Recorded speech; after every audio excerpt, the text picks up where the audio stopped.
This webinar this morning is being offered by the Massachusetts Community Foundation Partnership. And as you may know, the partnership is made up of 14 Massachusetts-based community foundations who have come together since the start of the coronavirus pandemic to pool resources to strengthen the nonprofit community. My name is Madeline Morgan, and I am the Programs and Services Manager at the Massachusetts Nonprofit Network. I'm joined today by Kelton Artuso of Philanthropy Massachusetts. And Philanthropy Massachusetts and the Massachusetts Nonprofit Network are pleased to work with the foundations to bring these resources to the Massachusetts nonprofit community. We're also really thrilled this morning to be joined by Coralise Negretti and Dominique Calix of LeadBoston. LeadBoston helps individuals and organizations change policies, practices, attitudes, and behaviors with the goal of creating more inclusive environments where women, people of color, and especially women of color can succeed. Before we get into this morning's session, I just want to go over a few logistical elements. We ask that you keep yourself muted during the presentation until instructed by our presenters to do otherwise. I'd also encourage you to select active speaker view at the top of your screen so that the active speaker will appear more prominently on your screen. And if you are experiencing any technical difficulties at any time during today's program, please let us know in the chat box. We are making a recording of this webinar and we will distribute it and the slides afterwards to your email. So before I hand it over to our presenters, I want to mention a few of the exciting sessions coming up as a part of this partnership. On February 23rd, we have Alliances, Mergers, and Strategic Restructuring. On March 9th, we have Capstone telling your organization's story for impact. And then on March 18th, we have Marketing Your Mission and Services in a Distracted Digital World. So additional programs are also being held through April and can be viewed and registered for at the link that I will post shortly in the chat. And so with that quick intro, I'm going to go ahead and turn the presentation over to our presenters, Coralise and Dominique.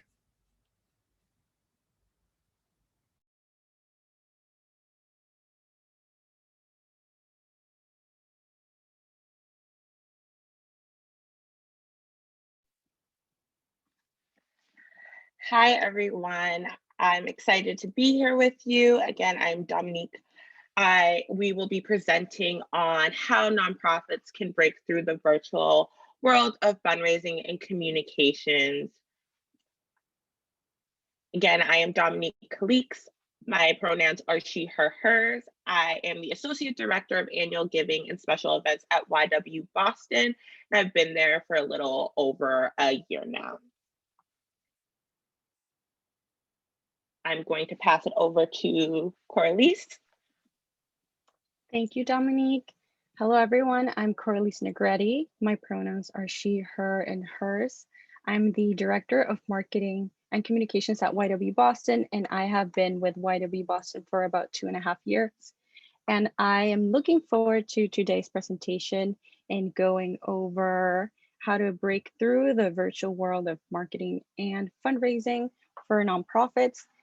My background is in different sectors, startups, nonprofit, for-profit, marketing communications, but I have really been focusing on nonprofit and inclusive communications consulting in the past few years. So before we begin, now that you know a little bit more about us, we would like to know a bit more about who is in the room. So if you could please use the poll that should be popping up soon to let us know which of the following best describes your current role or job title. We want to know if you're in fundraising and development, if you are in marketing, operations and human resources, programs and direct service, executive leadership, or other, just to get an idea of where you are coming from and hopefully what you are hoping to get out of this webinar. So I'm seeing the results and it looks like the majority of you, around half, 49%, are in fundraising and development, with a second large portion of people in executive leadership and marketing and communications. Great, so thank you everyone for participating. And so Now that we know a little bit more about you, let me just give you an overview of how we will be spending our time together. So first, we will go over a quick introduction about YW Boston, so you know a little bit more about the work that we do and where we're coming from. Then the first half of this presentation will center on digital marketing and communications, and we will do a little bit of interacting using Zoom chat. And then that part will be led by myself. Then we'll move to the second part of this presentation that will center on fundraising, inclusive fundraising and digital fundraising, and will be led by Dominique. We will end with question and answer portion. So you can use the chat or you could raise your hand to let us know any questions you might have. Also, feel free to submit your questions as they come up for you in the chat. You don't have to wait until the end. And after we end and close the webinar, we will provide you with some additional resources that can complement the content that we have covered today. Over to you, Dominique. Yeah, so thank you, Madeline, who already shared a little bit about where both Corliss and I are coming from, but just want to reiterate that we are both coming to you from the YW Boston, where we focus on creating inclusive and equitable spaces in the city of Boston and beyond. Our official mission statement is that YW Boston is dedicated to eliminating racism, empowering women, and promoting peace, justice, freedom, and dignity for all. Our YW Boston is the first YW in the nation. We were founded in 1866. So we have been consistently a leader in advancing social equity in the Boston area and beyond for the last over 150 years now. Great, and as Dominique mentioned, we are really focused on pursuing that mission of eliminating racism and empowering women and creating more inclusive spaces through our DEI services, so diversity, equity, and inclusion services, our FIRE initiative, our advocacy work, and thought leadership. And our diversity, equity, and inclusion services include a handful of services and solutions to support organizations that are looking to create lasting and equitable change, regardless of where they are in their diversity, equity, and inclusion journey right now. So that includes long-term partnerships designed to advance diversity, equity, and inclusion at multiple levels within organizations and workplaces through Inclusion Boston. We also have LeadBoston, which is our cohort-based inclusive leadership program. We have diversity, equity, and inclusion workshops, which are facilitated trainings that build knowledge and communication skills. We also have forums that are facilitated presentation for larger audiences about current events that relate to diversity, equity, and inclusion. And we also have a diversity, equity, and inclusion community of practice for DEI professionals and practitioners to collaborate and problem solve around the greater Boston area.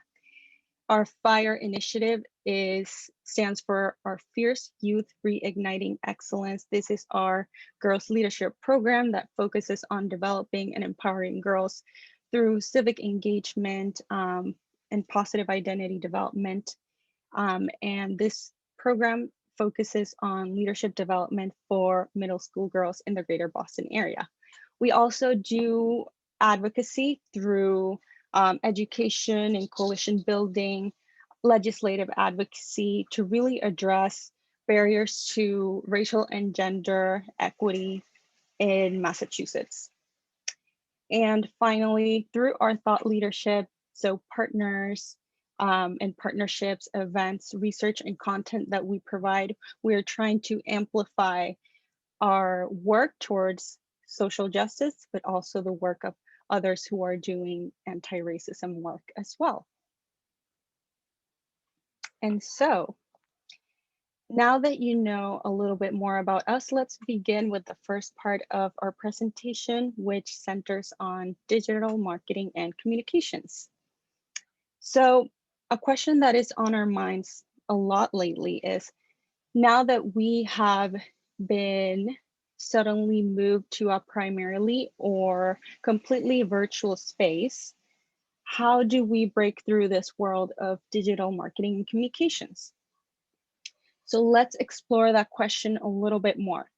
Let's set the stage and let's try to understand what we're trying to accomplish by asking ourselves two things.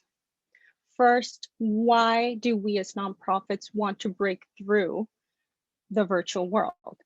One of those reasons that is important to acknowledge, because it's a very present reason right now, is because of COVID-19 and physical distancing. This is important to recognize because the scope and timelines of our transition to virtual are a direct result of this physical distancing. So it's important to recognize that this will have an impact in our nonprofit's internal capacity, but also the way that our audiences are receiving our communications.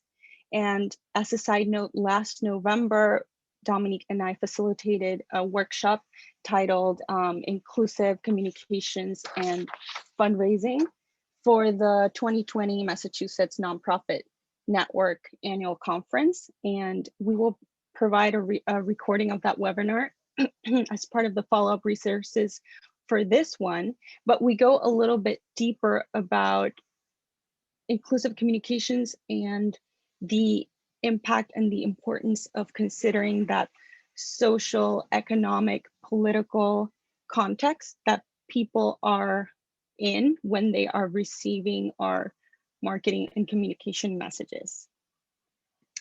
And then another reason why we as nonprofits want to break through the virtual world is to respond to shifting stakeholder needs. So shifting stakeholder needs, again, heavily impacted because of physical distancing, meaning that we might not be able to deliver our programs in the way that we used to. We might not be able to deliver our programs in person. And that the needs of our constituents and stakeholders might be changing. So there's a stronger emphasis on digital engagement. And so with that in mind, let's think about what are the challenges and opportunities for prioritizing this move to virtual. So first, the challenges. Of course, capacity and resources are usually a challenge for nonprofits in terms of capacity of time, capacity of staff and personnel, and of access to technology. And proficiency of technology, not just for staff, but maybe for our constituents and our program participants and our audiences receiving the messages. A very important one that you will hear mentioned a lot is oversaturated digital channels and burnout. So we have moved to virtual simultaneously.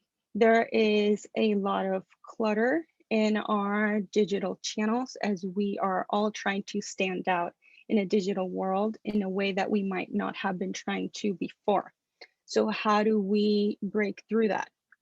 And again, thinking about the context of our audiences that are receiving the messages. So the social, political, and economic landscape. We're in a pandemic, we're facing a crisis of racism, economic inequity. And so all of these things impact our audience's environment and the context in which they receive our communications. However, thinking of the opportunities, what chance do we have to really harness this moment and take these learnings to increase the impact of our mission and our engagement with our audiences? So one of those things would be innovation, new and different ways to engage your audiences and deliver your programs. It's an opportunity to think outside the box. Also, an opportunity to respond to demands for greater diversity, equity, and inclusion, with that being more in the spotlight, but also with us being online, we have the opportunity to more easily diversify our content channels, our formats, and how we deliver our programs and our messages to account for different learning styles and things like that. Also, we can take this opportunity to prioritize and advance accessibility. So we have seen how suddenly many organizations are providing remote resources or resources in different formats, audio, visual, and thinking of how do we make this permanent moving forward so that after COVID-19, we can retain some of these marketing communications practices that have made our content and our programs more accessible. We also have the opportunity to expand our reach and engage new audiences. So we are engaging people beyond what would have been our immediate scope physically with traditional and physical marketing and communications.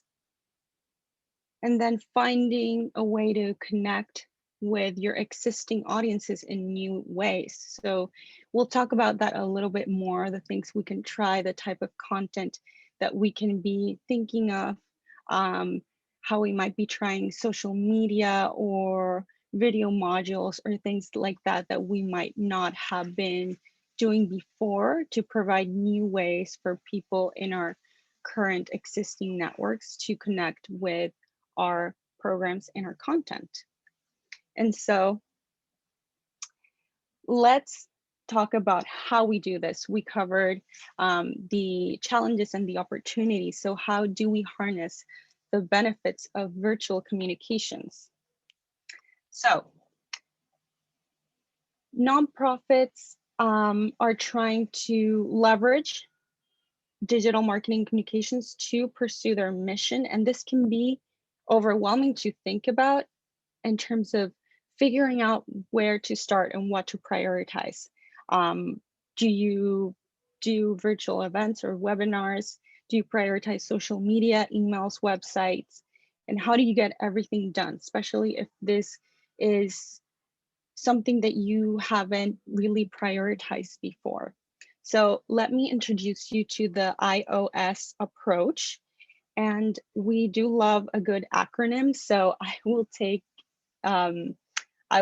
you through every letter, the I, the O, and the S, to think about how we use this approach to map out our resources and brainstorm strategies to meet our organization's needs. So when we talk about iOS, we're talking about inwards, outwards, and sideways. And so we are going to use this approach to tackle digital marketing and content marketing and communication strategies. But the iOS approach can be applied to any other goals that you may have within your organization. So let's start with a goal to go through an example. And this can be anything. It could be increasing visibility and awareness of your work, of your nonprofit, of your programs. It can be recruiting program participants, promoting an event, searching for sponsors, business development, or creating a digital content calendar. Let's take the example of creating a digital content calendar because this is highly relevant to anyone who is trying to use digital marketing and communications to support their organizational goals. And so digital content marketing can be intimidating for nonprofits who have not historically prioritized these efforts in the past. So let's use the iOS approach to assess the resources that we have available and identify strategies that we can use to meet this goal of creating a digital content calendar for this example.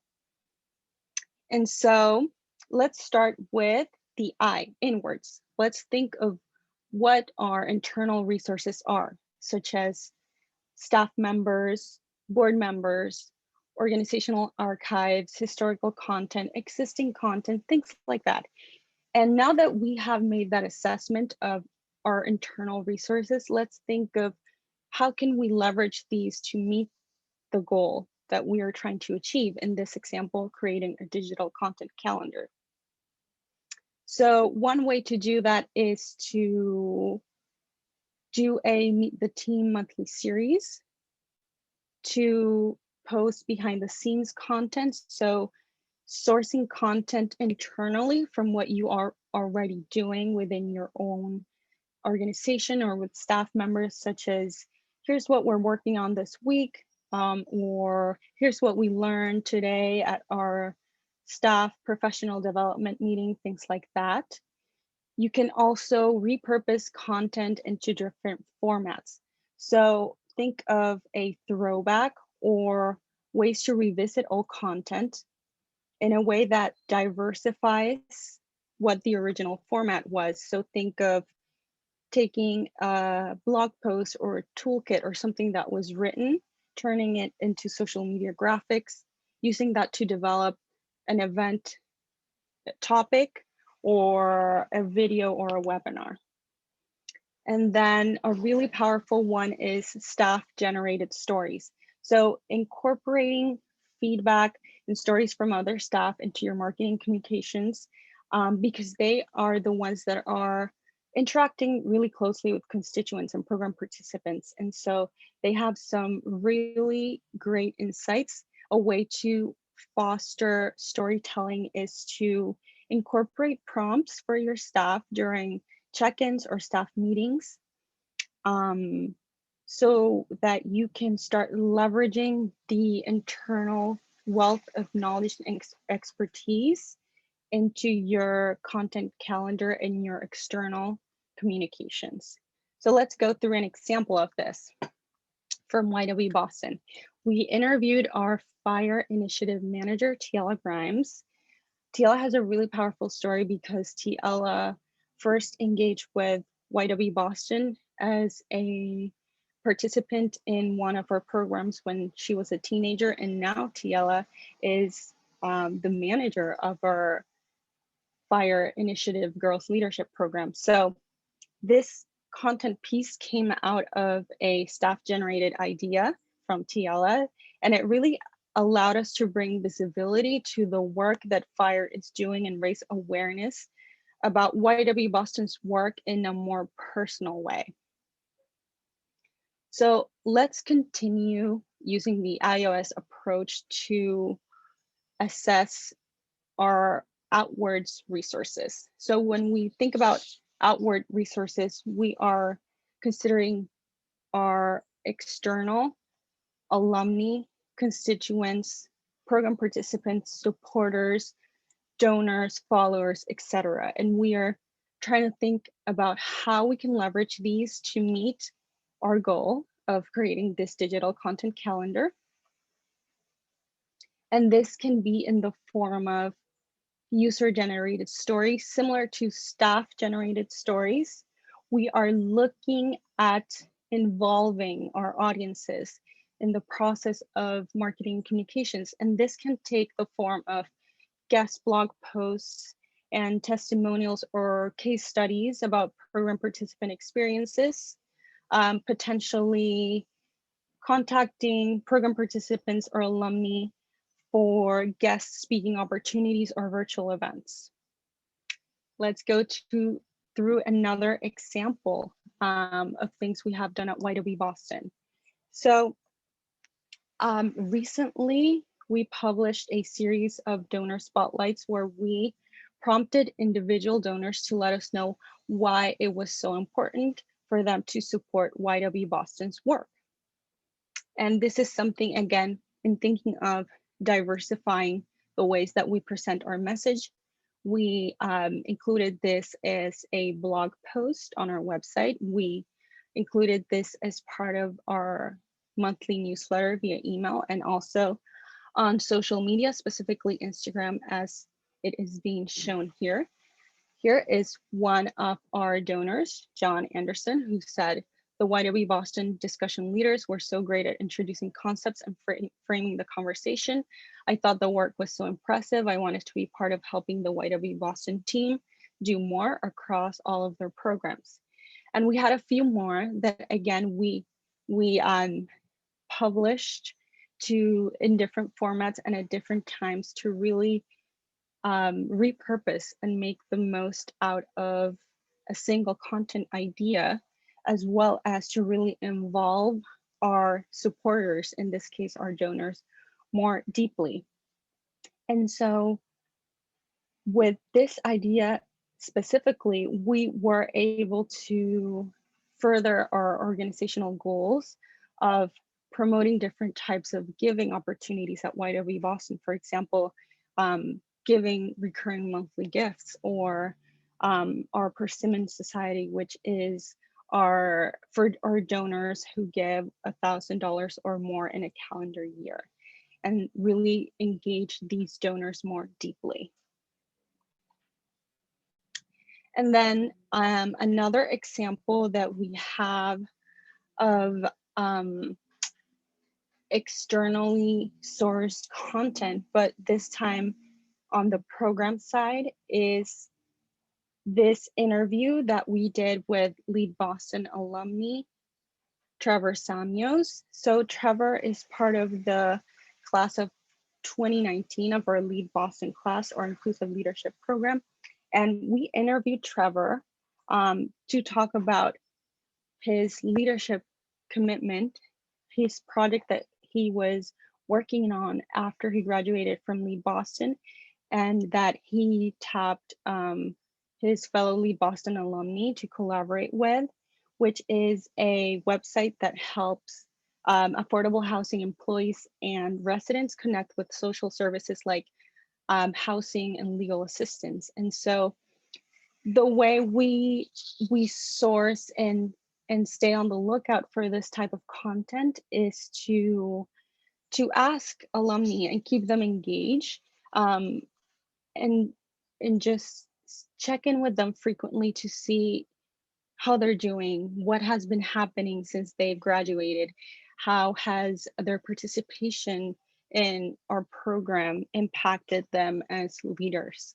And so this specific piece that is part of our digital content calendar also helped us support our goal of highlighting the impact of LeadBoston's work and providing greater visibility and awareness to our LeadBoston program, as well as it being a recruitment tool for people who might be potential applicants for LeadBoston.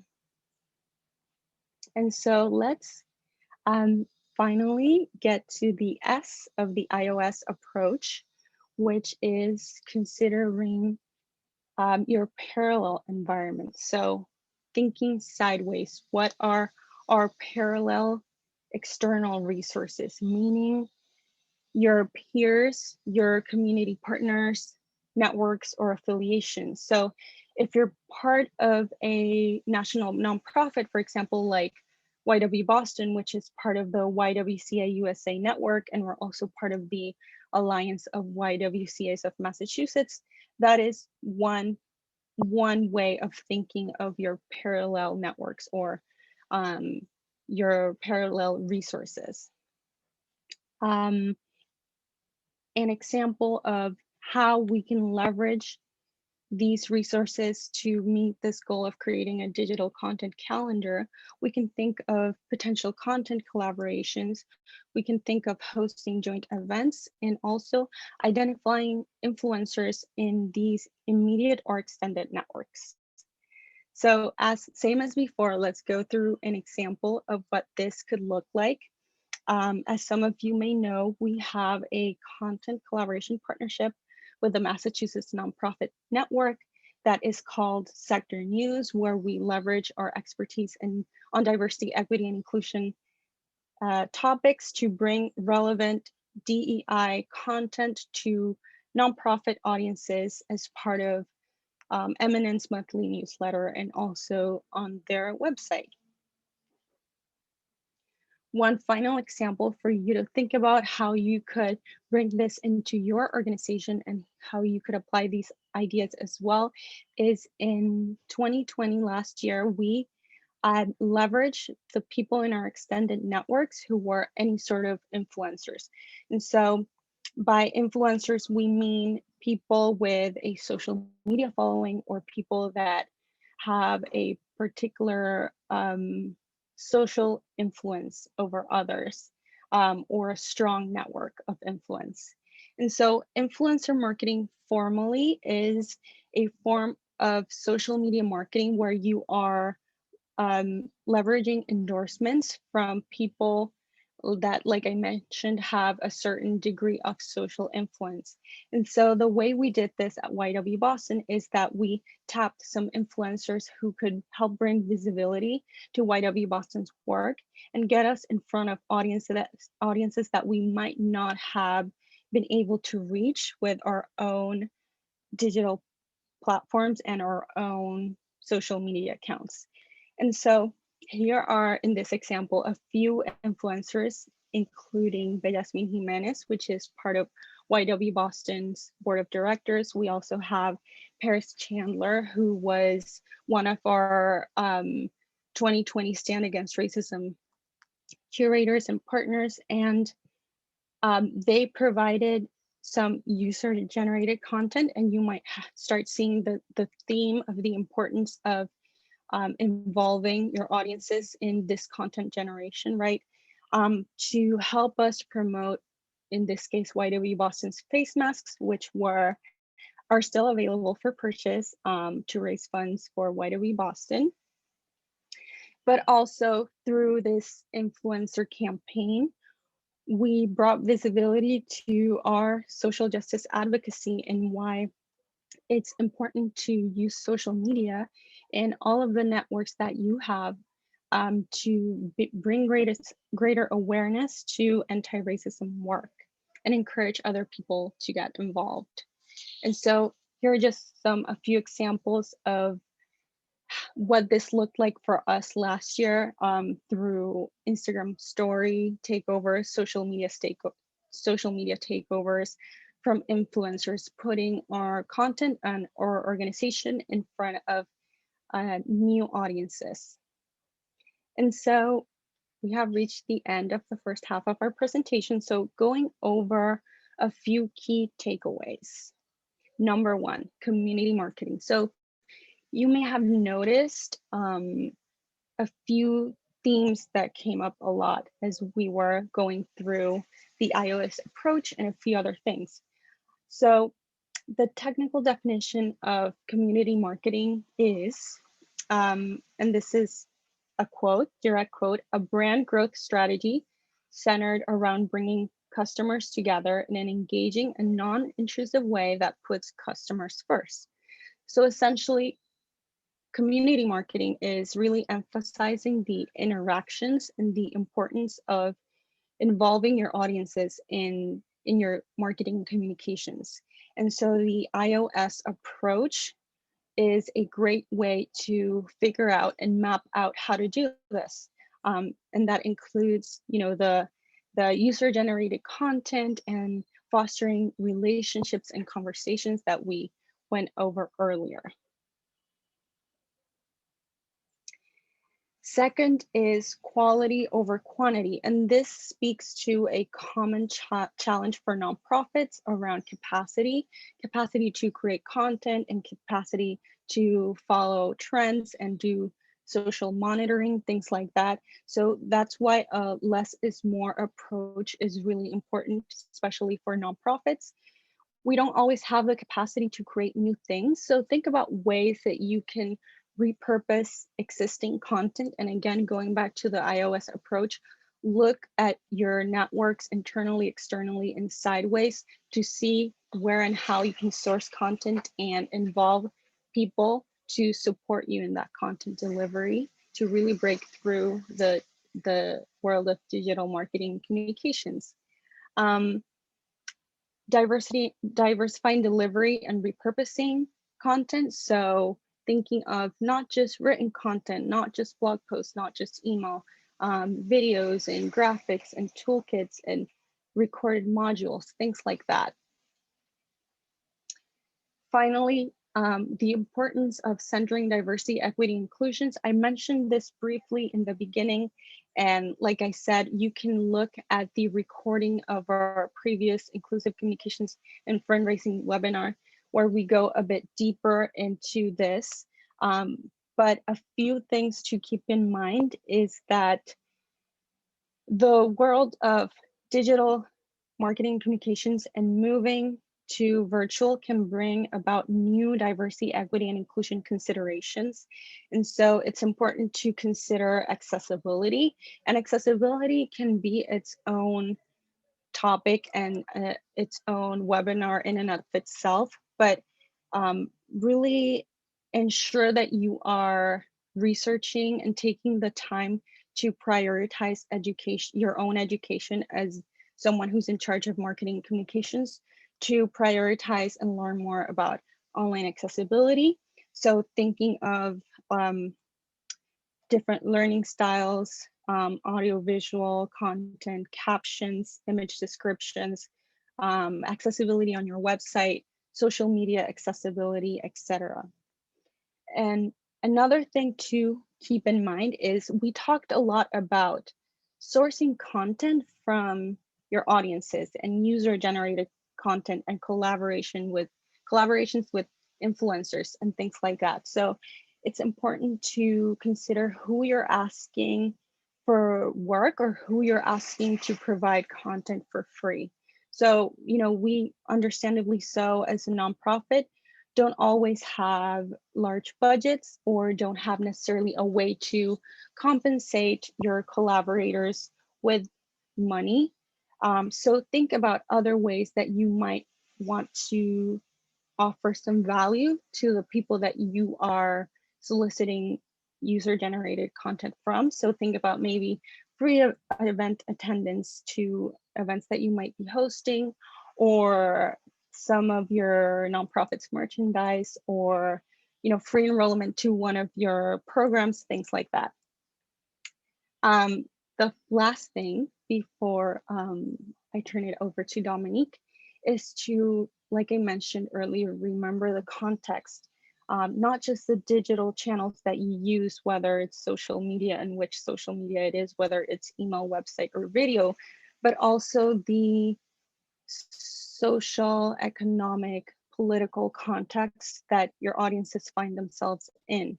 So, we continue to face racism, a pandemic with health and economic consequences. So ask yourself, when you are creating your content calendars and your digital communication strategies, is this the right time to be posting about this? Is this the right content that we should be addressing, or should we be reshifting our focus on something else? And with that, I will turn it over to Dominique and we'll stop sharing my screen. Yes, thank you, Corliss. I'm going to start sharing my screen. So bear with me, folks. You should now be seeing my screen. But if you are not, let me know.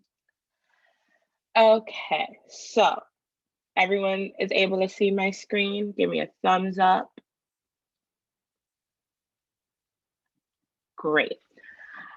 Oh, I am at the top of the slide and not where I'm about to be. Pardon, y'all.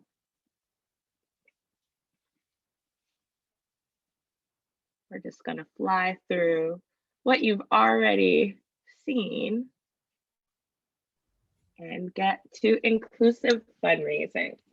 So, as I mentioned earlier, I am the Associate Director of Annual Giving and Special Events, and I spend a lot of time thinking about inclusive fundraising, especially as we have had to pivot into a virtual world due to COVID-19. So before we get into the bulk of the presentation, I wanted to take some time and ask a question to the audience and see what were some of the challenges that you discovered as you were shifting to a virtual fundraising strategy. So if you could mention things that you saw as struggles in the chat box, and I will read a couple of them out to share with you all, because I really want to, oh, you guys are seeing the presenter view. I apologize.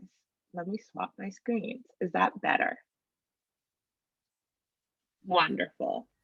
Um, Sorry about that, y'all. And so what I was saying is, with this question, I wanted to really highlight the fact that we're all going through challenges and we're not in this alone. We're all trying to figure it out. So if you wanted to share some of your challenges in the chat box, so that we can kind of come to the same basis. I know that one of the things that I was challenged with when we were starting to shift over to virtual fundraising was thinking about where our audiences are particularly more active. And so if you have a older donor base or constituent base, is your audience really engaging in the virtual world as much as you would hope, so that you can continue to engage with them, and thinking through things like that. And I'm seeing Zoom fatigue. That's something that, I mean, everybody is being really, really, really zoomed out, and it's overwhelming, and it's something that we all have to think about, whether it's with fundraising or with communication. And I see that Nikki said mentioned that it can be crowded. There are lots of virtual events, and I know that one of the things that people often think about is now we're competing with a wider audience of events, because you can go to any event. You can go to an event in California if you wanted to, even though you're right here in Boston. You can continue sharing some of your challenges. I just want you all to know that your peers are also going through these same things. We are all really struggling and trying to figure out how to figure out this virtual fundraising space. So with that being said, with virtual fundraising, I really want to ground us in inclusive fundraising as well. And not only grounding us in inclusive fundraising, I want to ground us in inclusive fundraising and how it relates to your communications efforts. As Coralie said, that there are lots of opportunities where your communications touch your constituents. So as you are thinking through your fundraising strategies, I want you to start to think about what are the 3 things that you're trying to achieve with your fundraising strategies.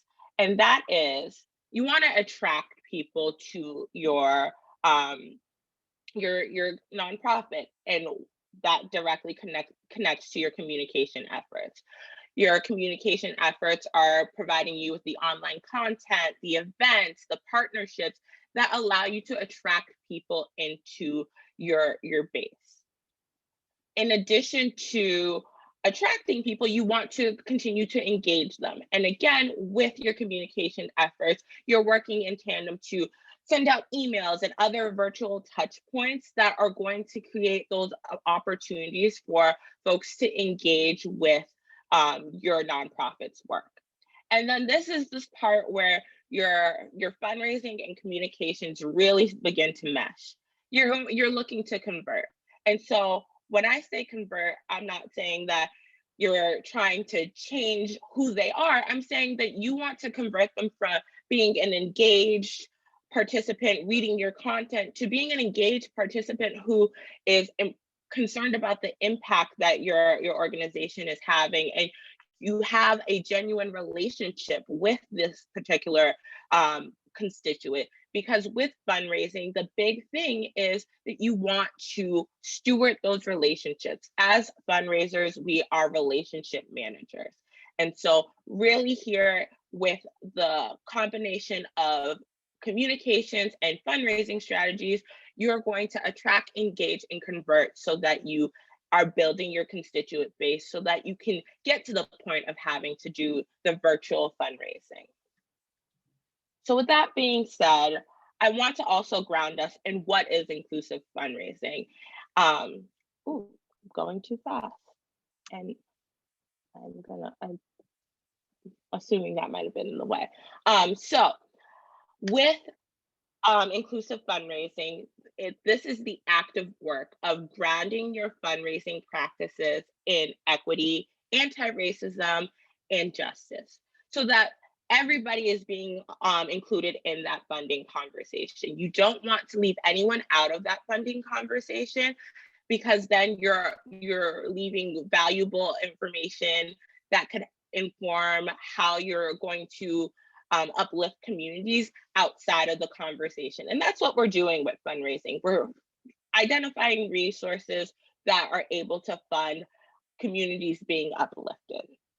And with that same sense, I want to take a second and ground us in this new normal of virtual fundraising. What does that even look like? So with virtual online fundraising, this includes strategies that don't require us to be together. So with our typical fundraising strategies, we're coming together in person to gather, but with our online and virtual fundraising strategies, we're gathering online using technology, whether it's live stream, video conferencing like we're doing right now, peer-to-peer efforts, campaigns, etc., that are really grounded in using software to connect, as opposed to the traditional connecting in person. And so with that, I want to take some time and talk about what to avoid with each. So let's start with what we should avoid when it comes to inclusive fundraising.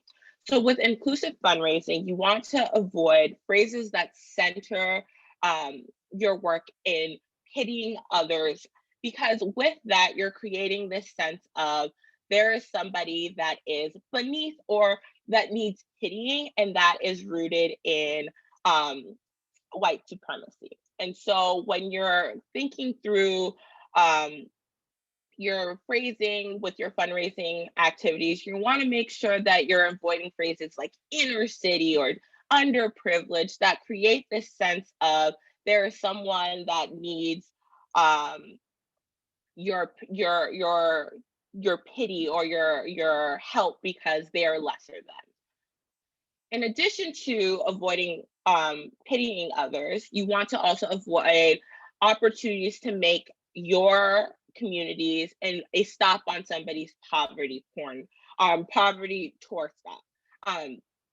And so you want to make sure that it's not just, oh, we're here to showcase what's not here in this community, but you're really taking the opportunity to showcase what there is in this community despite what's going on in the community. You want to really highlight the community as opposed to saying like this is the negative that is happening and it's just another stop on a tour of all the misfortune.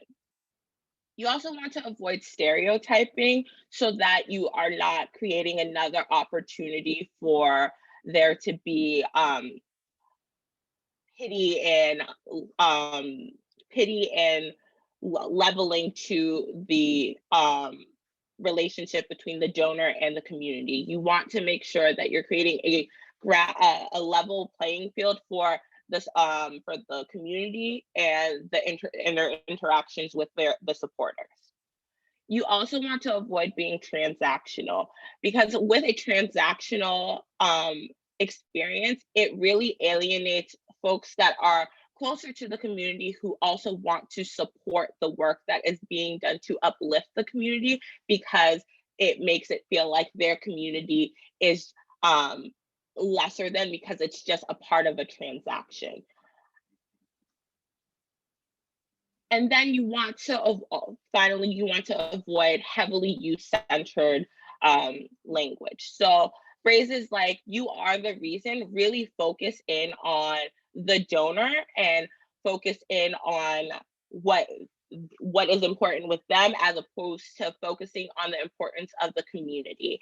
And you're all coming together for the needs of the community, so that's where your focus should be. You should be focused on what the community needs and not what you're doing for the community, because the ultimate goal is uplifting that community. Now, when it comes to virtual fundraising, there are a couple of things that are kind of intrinsic when you are in the in-person world, because it's more natural to happen with your fundraising strategies. But you don't want to forget a couple of things when it comes to virtual fundraising. And the first thing you want to not to forget is to nurture relationships. With in-person fundraising, there's a more natural opportunity for you to nurture relationships. Whereas now we're all stuck behind computer screens. We're not in the same physical location.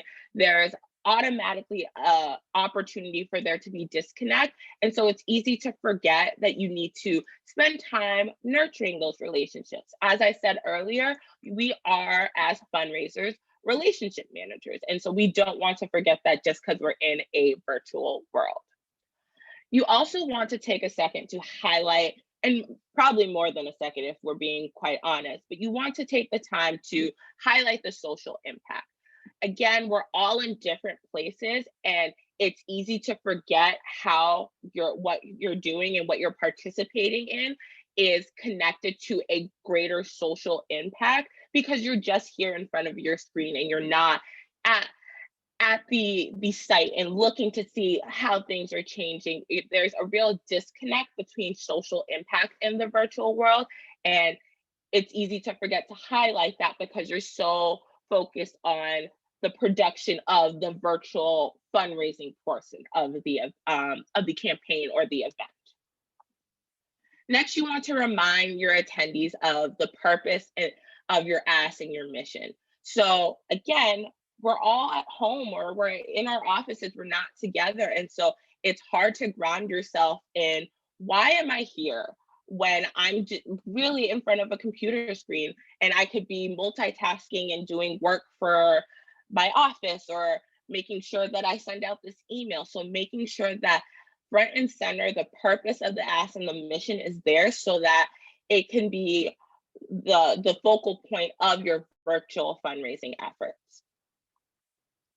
And then finally, the other thing is you want to encourage all types of engagement.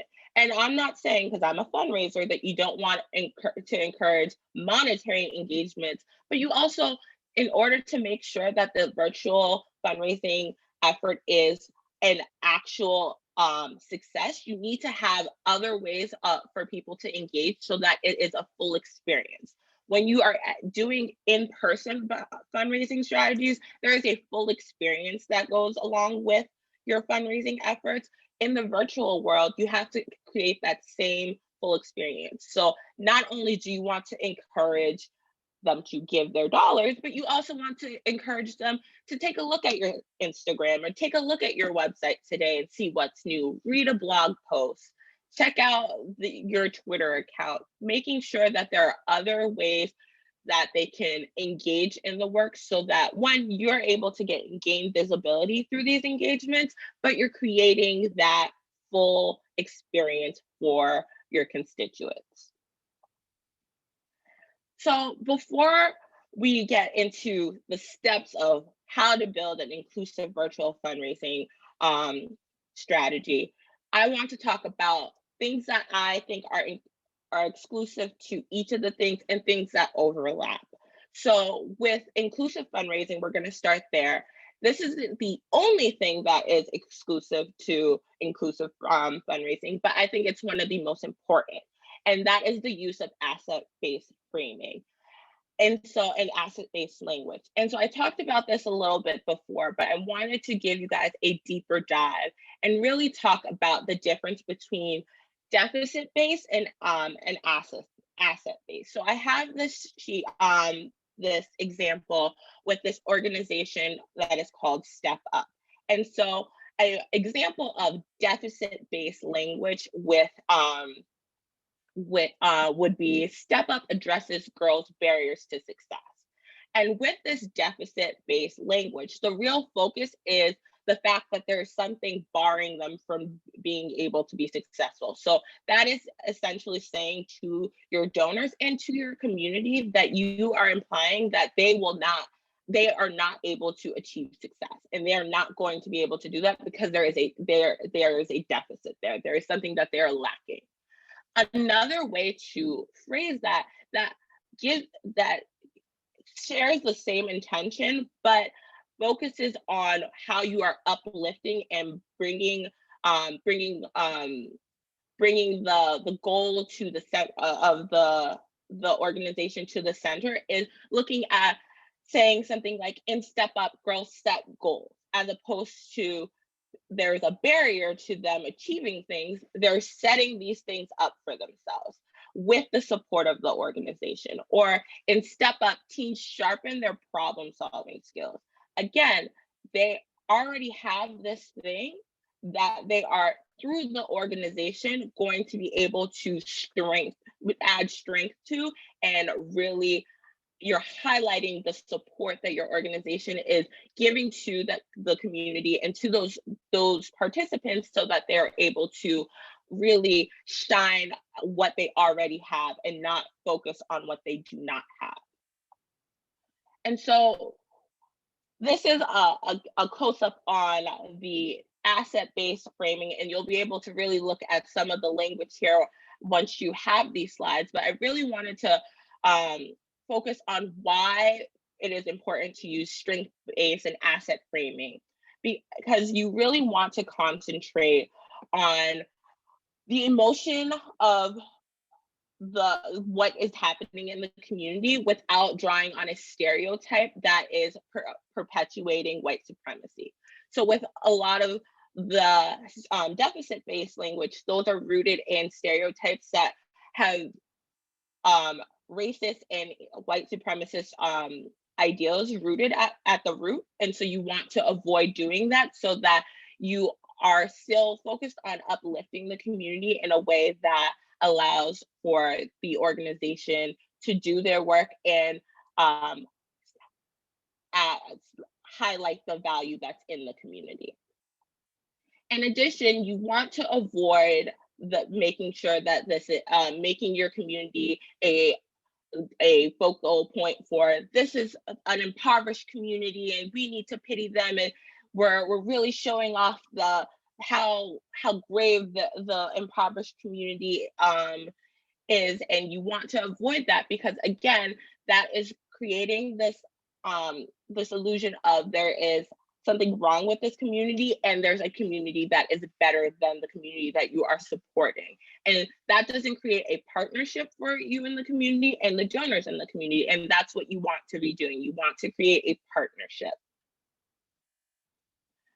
So before we get into where the overlap, I really want to focus on things with virtual fundraising that are really exclusive to virtual fundraising. And the two things that I think are important to note is that with virtual fundraising, they're often time bound. And some of the most successful virtual fundraising campaigns and events, there is a time constraint on the event or campaign. In addition, they spend with your virtual fundraising efforts, you spend the time creating opportunities for gamifications and challenges, so that you're creating a full experience. Because again, when you are in person, you have the opportunity to create a full experience, whereas in this virtual world, you have your computers, and that is really what you're dealing with. So you need to create something that can unify the experience and create an opportunity for connection across all the computer screens that you're touching, whether it's all here in Massachusetts or if you're reaching people across the US or even beyond. And so where there's overlap with inclusive fundraising and virtual fundraising is the fact that you really want to focus on creating community. And you want to create a community that everyone feels that they are a part of, and they feel that they have a fair opportunity to engage with the community. In addition, with both inclusive fundraising and virtual fundraising, you're able to expand your reach. So with virtual fundraising, like I said, you're not just limited to the people that are in your state at this time. You're able to expand to people who are outside of the walls of Massachusetts. You can go all the way to California if you want to. And then you're also expanding your reach with inclusive fundraising, because you're making sure that you're including people at that funding table that aren't that don't all look alike. So you have a variety of opinions and experiences that are informing your fundraising practices. With both inclusive fundraising and virtual fundraising, you want to be intentional and relevant, because if you're not intentional and relevant, you're going to harm your ability to create community and expand your reach, because you're not current with what's going on. So if you weren't participating in virtual fundraising, you would be at a disadvantage, because we are all social distancing and physically distant. So if you are still trying to pursue in-person fundraising efforts, you wouldn't be relevant to what is currently happening. So the big question is, why spend all this time on inclusive virtual fundraising practices, especially if you're a smaller nonprofit and it's probably there's probably a capacity issue because you are a smaller team. Trust me, I've been there, I understand.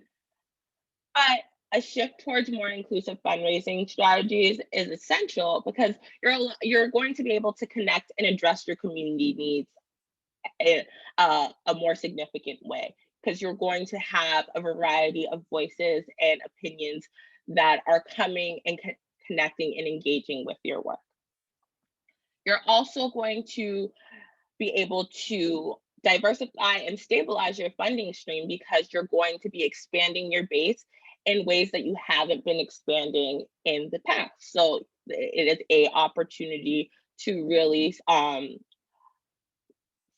stop focusing on having just your typical funding streams, and really thinking through how to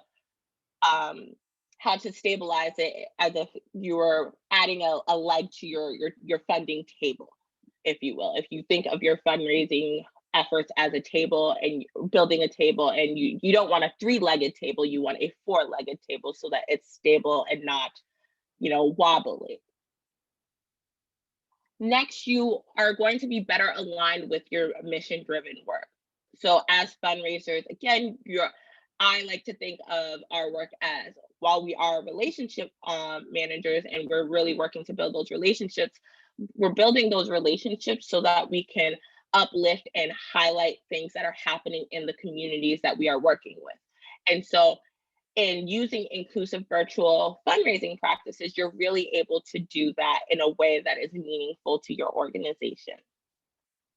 Again, you want to adjust to the new normal. We are going to be here for some time, and you don't want to be the one that is left behind because you didn't include a virtual fundraising practice in your strategy, and you don't want to be the one that isn't having people who are informing your fundraising practices that are coming from a variety of communities, so that you are being intentional about your constituent base.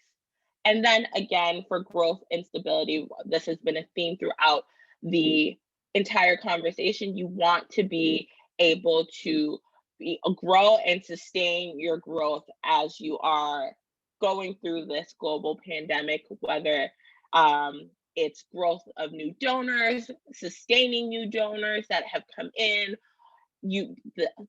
Through inclusive virtual fundraising practices, you're going to be able to grow and sustain those new donors to your organization. So now you want to talk about how are you doing this? Well, with making sure that you have an inclusive virtual plan, you want to plan for the unexpected. Again, we're all in different places. You don't know what the circumstances will be. And so you want to have plan A through Z, quite frankly, because you just don't know what's going to happen. You also want to involve and re-envision engagement. During one of our virtual events, we offered an incentive to folks that allowed for them to enter into a drawing to win one of our face masks that was previously mentioned, for doing a social media post or donating. So there were a couple of different ways that you could enter into the drawing for the face mask, but it encouraged engagement. And so you really want to re-envision how you're going to engage and make sure that it's front and center and prominent in the virtual fundraising plan. You want to prioritize diversity, equity, inclusion. If you're not prioritizing diversity, equity, inclusion, you're leaving opportunities that will help your organization grow and sustain its work outside of your purview, and that you don't want to have somebody who just because they are outside of what your typical donor looks like, but could be a potential donor. You don't want to leave them out of the conversation because you're forgetting to include diversity, equity, inclusion in your virtual fundraising efforts. And I'm going to emphasize, I know I said plan for the unexpected, but when you're planning for the unexpected, you also have to be flexible. Flexibility is key in this virtual world. I could run off a list of things that haven't gone the way that I expected, and I've had to just go with the flow. And so in this virtual world, I encourage you to be flexible. While you may have a plan A through Z, you might have to go to your plan A1 and just like you that you didn't have already planned for. And so you just have to remember to be flexible. And so going to start to get to the literal steps that I suggest that you take in launching a virtual fundraiser or campaign. The first step is to evaluate. You want to see where you're starting at. You want to know your pros, you want to know your cons, you want to know what you're going to be dealing with as you're preparing to launch into a virtual fundraiser. And again, remember with virtual fundraisers, some of the most successful are time bound. So you really want to evaluate for when's the best time to even be doing something like this. So you really want to take a look at all the possible factors that can be a pro or a con for a virtual fundraiser for your organization so that you can plan one. You then, with all that information that you have gathered from evaluating the pros and cons, you want to set a goal.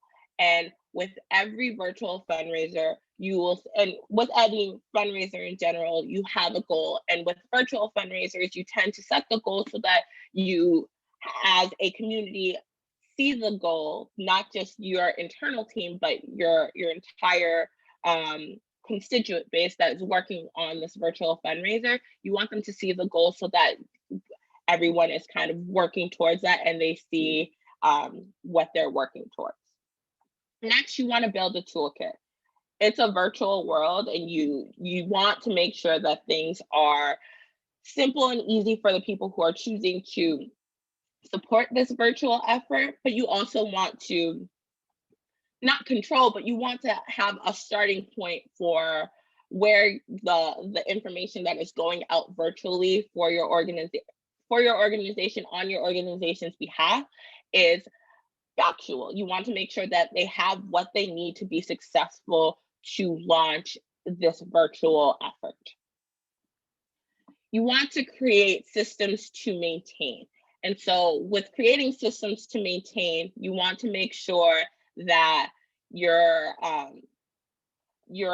systems, you have teams in place that have their specific tasks that they need to work on.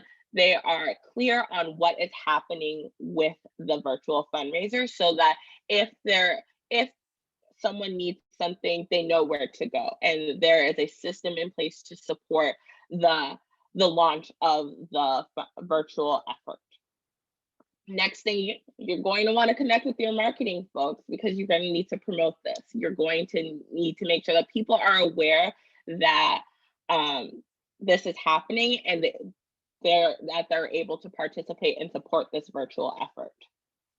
And then once you have promoted, you have your launch time. You launch and you get people excited. You've gotten people excited and they're ready to go. And so you launch your effort and you continue to promote through the launch so that it is a successful effort. And then with any virtual fundraiser that is happening, it has to wrap. You have to end the fundraiser and you have to continue to follow up with the people who participated, the new people who have entered into your base because of the virtual fundraiser. So there, just because it has ended doesn't mean that the cycle is over. And so while you're going through those 6 steps that I shared with you, there are things that you should remember while you're putting it into practice. The first one being plan for the unexpected and be flexible. Again, I cannot emphasize this enough because you are in a virtual world and you don't know what could be happening. You don't know what power outages could happen. You don't know what technical difficulties could be happening. So you want to be able to prepare for whatever could happen, but you also want to be flexible. Next, you want to avoid a one-size-fits-all approach. So in the virtual world, there are lots of different ways to engage. There's different social media there, and with each generation and demographic, there are going to be different approaches that are going to suit those demographics better. Like, I'm not someone who's going to be able to go on TikTok and do a great job at promoting your fundraiser, but there is someone out there that will be. But if you want me to go on Twitter or Instagram, I'm your gal. But I'm not going on Facebook. So you just got to know that not everyone's going to have the same approach, and so you want to prepare for everyone being able to use a different approach that fits their demographic. And you also want to remember that money is not the only motive. And I know you're like, but you're a fundraiser. How are you not focused on the money that you're going to gain from this effort? Yes, I want money to come from the effort, but at the same time, with virtual fundraising, it's also an opportunity for it to be a virtual touch point for your organization. 3 more things that I want to share with you to remember, and then we'll move on into questions. So first is consider the language you're using both internally and externally, because you want to make sure that that language is reflecting how you want your organization to be perceived in the community that you're working with. You don't want anything that is going to perpetuate any negative feelings towards your organization from the community that you're working with. And you want to make sure that you are aware of phrases or terms that are trends or that are harmful to your work. So you want to be very considerate about the language that you're using. And then again, I mentioned this earlier, you want to avoid creating a sense of charity or pity, because you don't want to create the sense that there is someone that is greater than in the situation. You want to focus on creating a sense of community and uplifting. And then you also want to prioritize participation and leadership of marginalized and underrepresented identities. And this is important, and making sure that this is an inclusive effort, and making sure that folks that are in the community that have a touch point closer to the community that you're serving, but also have access to supporting the effort, feel as if they are a part of that effort, so that your fundraising efforts aren't deemed as an opportunity for charity to come in and pity the community, because you're creating a sense of somebody is above the other, one group is above the other. And so with that, I'm going to open it up for questions. I'm going to stop my screen share so that I can see the chat and let Corliss go. Thank you, Dominique. So I see, so in these last 10-15 minutes, we're going to do question and answer with the audience. And I see that there was a question for Dominique already. I will give you some time to think about that, Dominique, since you just finished presenting. There was a question around, can you give an example of being transactional? And while any new questions come in, I do want to go back to something that I forgot to mention during my presentation around the diversity, equity, inclusion. aspect of user-generated content and things like that. So testimonials, interviews, etc. So I mentioned compensation and talked a little bit about the expectation of getting free labor from content creators and influencers, but I also wanted to mention, in terms of thinking about diversity, equity, and inclusion, to remember privacy and consent, especially as we have moved into and are talking about virtual and digital. Make sure that you, if you are sharing experiences and quotes and testimonials from audiences, make sure that you have their consent to share those, and that is a consent that you have acquired recently. So if they provided that feedback, that quote, or went through one of your programs a long time ago, a few years ago, make sure that you reach out again to get their consent, give people the opportunity to review whatever it is you are putting out when it relates to testimonials and quotes from participants, and even give them the opportunity to create the content themselves if they want to. And also, in terms of privacy, make sure that, with all these virtual events that we're hosting, make sure that you inform people what type of information you're collecting. Make sure that you make it clear whether you'll be recording an event or webinar beforehand. So in the event invitation, the webinar invitation emails, the access emails, things like that. That's really important as well. Yeah, I'm going to address two questions that came up, one being the transactional. I also want to name that we are at the end of the presentation going to share some recommended resources and things like that. I know that one thing that I shared is an article that I found rather relevant on the topic. So there are some recommended readings. In terms of a transactional fundraising method, the most typical transactional fundraising method is doing something like selling a merchandise, like you have a t-shirt for sale and the proceeds from the t-shirt go to the organization. And I'm not saying that you shouldn't do any of those, like, here's a merchandise and this is how you're supporting the organization. What makes it transactional is it's just focusing solely on the return of investment for the actual merchandise. So there's no follow-up or there's no specific action item around there's no step after the transaction has been made. So you purchase this t-shirt and that's the end of the interaction. So you can have a transaction happen like that, but making sure that there's follow-up and there's intention around the transaction. For instance, we have with our YW face mask, one could say that is a transactional method of fundraising, and to an extent it is, but the difference is we made sure to highlight the fact that in this transaction we are connecting with our mission, because not only are we raising funds for the organization, but we are supporting a local woman-owned or business.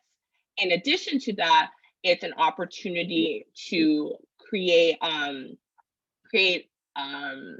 a campaign around how you can engage with our organization via social media. So with that purchase, we encourage folks to wear their mask in public and take pictures, and it's tied to an advocacy effort that we were pushing, versus just focused on this item is being sold so that it can bring money into the organization. And building on what Dominique just said, transactional communications and examples of transactional approaches in marketing communications could look like, you know, when you are soliciting testimonials, quotes, or even fundraising, or when you have your famous call to action, right? That you're looking for people to do something, that is transactional. So the importance there is to communicate the value of your audiences. So you just don't want their money, you just don't want their clicks, you just don't want their likes, you just don't want their review or rating. Um, Incorporate them into the process, and you can do that through getting feedback from them. So this transaction happened, like an event attendance, a donation, or they provided a testimonial. Um, Foster that relationship. So get feedback on, great, what is important to you about this transaction that just happened, and follow up with people after that, and give them opportunities to engage in the future and to know what happens next. So if the transaction is a fundraising transaction, for example, give people updates of goals that were reached, or impact that was able to be achieved using the money that was raised, things like that. Yeah, I think to add on to that, another good example to look at in comparison in terms of solely transactional versus there's a relationship being built after the transaction is looking at something like the Girl Scouts. I love the Girl Scouts. I think they're a great organization, but their fundraising model for their troops is they sell cookies. After you buy a box of cookies from the Girl Scouts, I am never seeing that Girl Scout again in most cases. They are probably someone that I brought a box of cookies from outside of my grocery store. They don't have my information to follow up with me to build a relationship. That is the transaction. I got my cookies, they have their money. Versus now that you've done this purchase, you're going into a database and you're going to interact with the organization in a more meaningful way.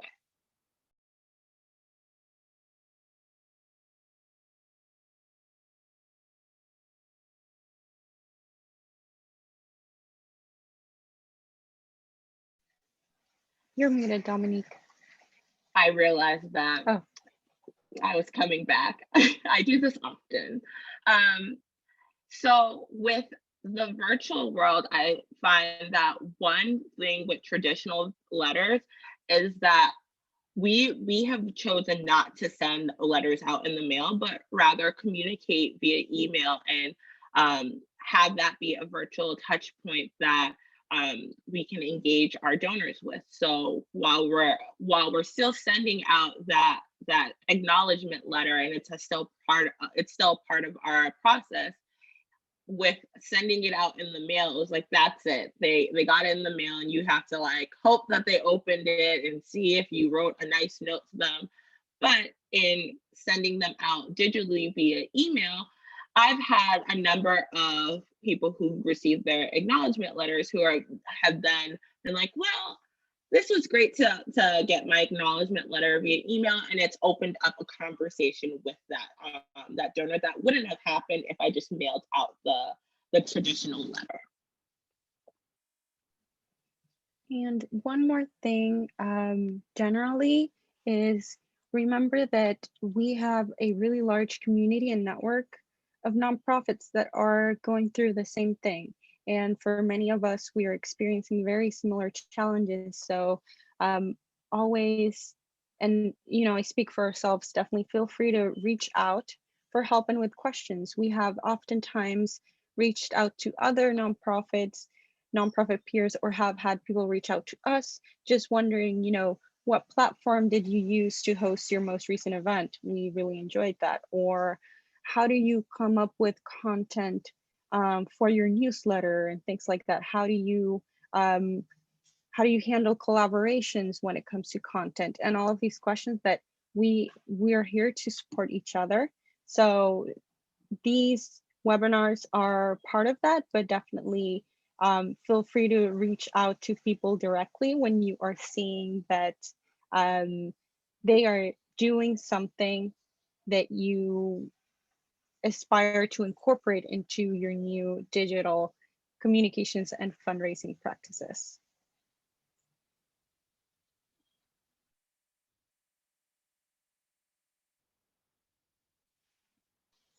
So if we don't have any more questions, I am just going to share my screen again really quickly so that you can access the QR code where you will be able to get a copy of the slides that we presented today. So the QR code on the left that you can scan with your phone will take you to a page where you can download the slides that we just showed for this presentation, as well as access a link to the webinar recording of the webinar we mentioned on inclusive communications and fundraising, and all the additional resources and articles and readings that we have mentioned today. And the QR code on the right will take you to our newsletter sign up form in case you want to receive more content about YW Boston's work and event invitations and diversity, equity, and inclusion content.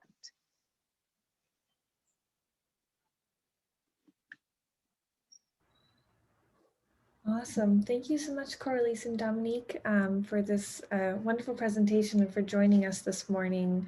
And thank you to everyone for joining us and for your great participation. As Dominique and Coralise mentioned here, you can access the slides on your screen. We'll also be sending out the recording today and the recording that Coralise mentioned from the annual conference about inclusive fundraising. We'll send that as well. In addition to a survey link where we'd love to hear your feedback on today's program. Thank you so much again, Dominique and Coralise, and thank you everyone else for joining, and we hope to see you at our next program. Thank you for joining us. Thank you. Bye, everyone.